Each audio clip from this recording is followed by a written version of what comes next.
اس میں کوئی شک نہیں کہ علم ایک بحر پہ پایا ہے جس کا کوئی کنارہ نہیں، لیکن مسلمان دنیا کی وہ واحد اور خوش نصیب ملت ہے جسے اللہ تعالیٰ نے نہ صرف ام الکتاب سے نوازا بلکہ اس کے ساتھ ساتھ زندگی میں ہر قدم پر اس کی رہنمائی کے لیے رسول اللہ صلی اللہ علیہ وسلم کی سیرت مقدسہ اور احادیث مبارک بھی موجود ہیں، لیکن ان سے صرف صاحبان تقوی ہی استفادہ حاصل کر سکتے ہیں۔ قرآن مجید وہ کتاب حق ہے جس میں زمانے بند ہیں، جبکہ سیرت اقدس کے بارے میں اما عائشہ صدیقہ رضی اللہ تعالیٰ عنہ کا ارشاد ہے کہ حضور صلی اللہ علیہ وسلم خود مجسم قرآن ہیں۔ سو یہ ایک طے شدہ امر ہے کہ قرآن و حدیث میں ایک مومن کے لیے قیامت تک کے لیے معتبر ترین رہنمائی موجود ہے۔ مثال کے طور پر آپ صلی اللہ علیہ وسلم کا ارشاد گرامی ہے جو کہ حضرت ابو درداء رضی اللہ تعالیٰ عنہ سے مروی ہے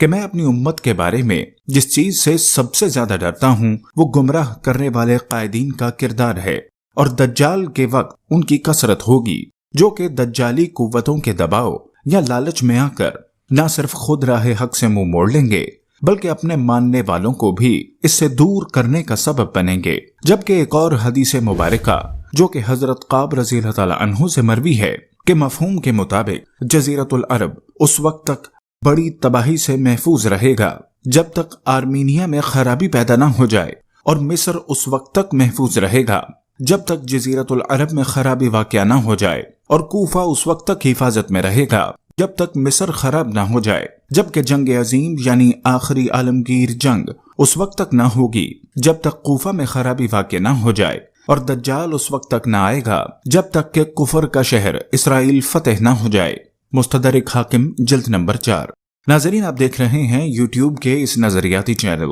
اسپریڈ دی اسلام کو، جس نے آج کی زیر نظر ویڈیو کے لیے عہد حاضر کو سمجھنے کے لیے مذکورہ ان دونوں احادیث کا انتخاب کیا ہے تاکہ ان کی روشنی میں آنے والے دور کی دھندلی سی تصویر دیکھی جا سکے۔ معزز خواتین و حضرات، سب سے پہلے علماء امت اور سیاسی قائدین کے کردار کو دیکھیں جن کی اکثریت نے محض دولت اور اقتدار کی ہوس میں خود تو ایمان کی خودکشی کا فیصلہ کیا ہی تھا، لیکن اپنے ساتھ کئی ایک سادہ لوح عقیدت مندوں کو بھی لے ڈوبے۔ امت دائروں میں تقسیم ہو گئی، فقہ اور مسلک کے نام پر باہمی نفرتوں کو اس قدر ہوا دی گئی کہ یہی مسلمان جن سے کبھی طاغوت لرزتا تھا وہ خود ایک دوسرے کی مخالفت کو جہاد کا نام دینے لگے۔ انہی ابنائے زر میں وہ لوگ بھی شامل ہیں جنہوں نے محض چند سکوں کی خاطر فتووں کی دکانیں سجائیں، آیات قرآنی کو سستے داموں فروخت کرنے کے غلیظ گناہ کو اپنے نامہ اعمال کا حصہ بنایا، مسلمان کو مسلمان کا خون بہانے کی ترغیب دی،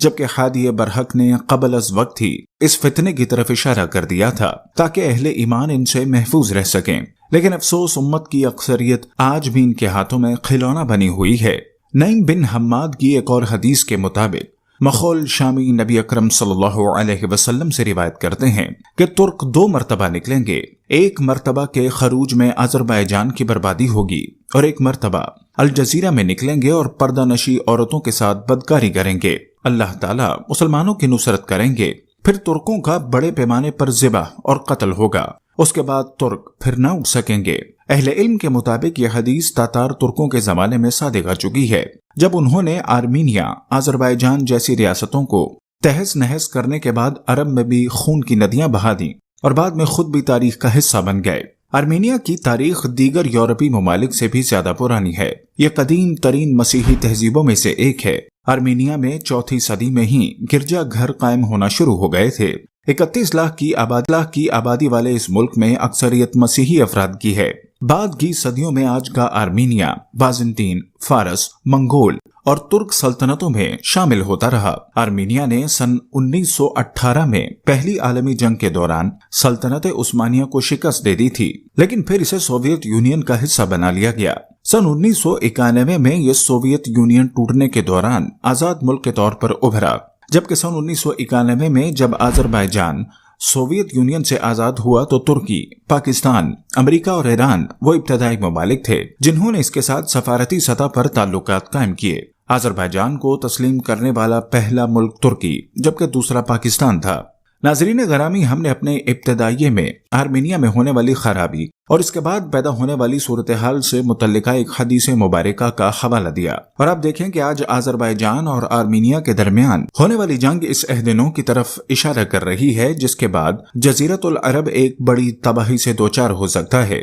اور اگر آپ غور کریں تو ہوں گے کہ آذربائیجان، جو کہ نظریاتی طور پر ایک شیعہ ریاست ہے، کے مقابلے میں ایران کا جھکاؤ ایک عیسائی ریاست آرمینیا کی طرف ہے۔ گویا سیاسی مفادات واضح طور پر نظریات پر غالب دکھائی دیتے ہیں، جبکہ اسی طرح ترکی اور پاکستان سنی ریاستیں ہونے کے باوجود آذربائیجان کے حق میں آواز بلند کر رہے ہیں، اور اس جنگ کے نتیجے میں آرمینیا کی شکست بھی واضح ہو چکی ہے، جس کے بعد خطہ عرب کی تباہی کا تذکرہ ہمیں اس حدیث میں ملتا ہے، جبکہ فطرت اپنے مخصوص طرز عمل کی بدولت اس سے قبل ہی اس تباہی کے لیے فضا کو سازگار بنا چکی ہے۔ آل سعود ترکی کی بڑھتی ہوئی قوت اور اس کے ممکنہ عالمی کردار سے خوفزدہ ہو کر نہ صرف اسرائیل جیسے ازلی دشمن کے ساتھ غیر فطری تعلق پیدا کرنے پر مجبور ہو چکے ہیں، بلکہ تیل کی ناقدری کی وجہ سے آمدن کے نئے ذرائع کی تلاش پر بھی مجبور ہو چکے ہیں، جنہوں نے اس مرکز اسلامیہ کے تشخص کو ہی بری طرح داغدار کر دیا ہے،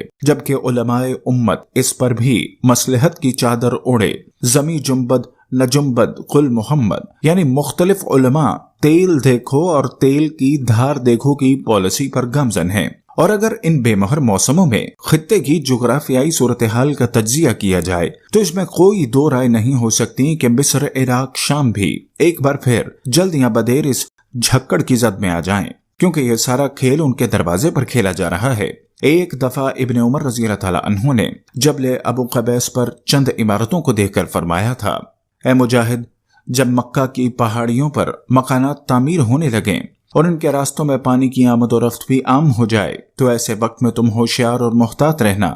لیکن خدا جانے صدیوں سے بدمست خواب خرگوش کے مزے لینے والے یہ امت کب بیدار ہو کر محتاط اور ہوشیار ہونے کا ثبوت دے گی، مگر اس کا واحد حل بہرحال اللہ کی کتاب اور اس کے رسول صلی اللہ علیہ وسلم کی سیرت کی طرف پلٹنے ہی میں پوشیدہ ہے۔